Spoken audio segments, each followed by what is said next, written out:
Big Tech is facilitating jihad against America and Israel. Big Tech offers forums to extremists and genocidal leaders, fueling radicalization and inciting violence. But it's likely that Big Tech has also been selling hardware that's been used by our sworn enemies for death and destruction. Over the past several years, Big Tech has clearly revealed itself to be an existential threat to the American way of life. By booting citizens from its social media platforms, let alone often without warning or recourse, it has quashed freedom of expression, possibly the freedom most essential to our democracy. And through the nefarious practices of shadow bans and demonetization, Big Tech has deprived Americans of the ability to earn a livelihood and, thus, pursue happiness.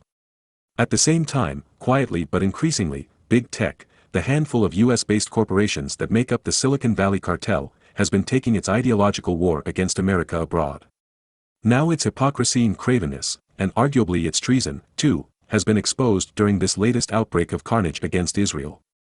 For the entire world to see, Big Tech offers forums to extremists and genocidal leaders, fueling radicalization and inciting violence. But it's likely that Big Tech has also been selling hardware that's been used by our sworn enemies for death and destruction. I spent most of 2017 in Iraq assisting the coalition effort to expel ISIS from Mosul.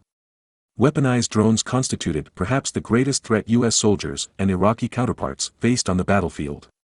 The drones were used by the Islamic State to drop bombs on us from above.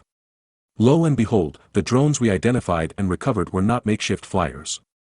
They were commercial drones, like the popular DJI Phantom, which was then and remains available on Amazon. Air Force Colonel John Dorian noted that this was the case back in 2016.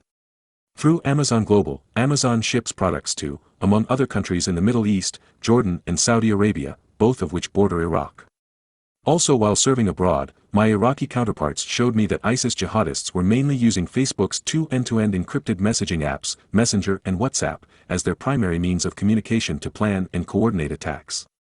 Like the use of commercial drones available on Amazon, this has also been affirmed by the media.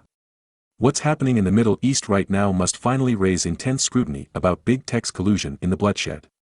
Hamas has used, in addition to hundreds of deadly Qassam rockets, kamikaze drones loaded with explosives to attack Israel.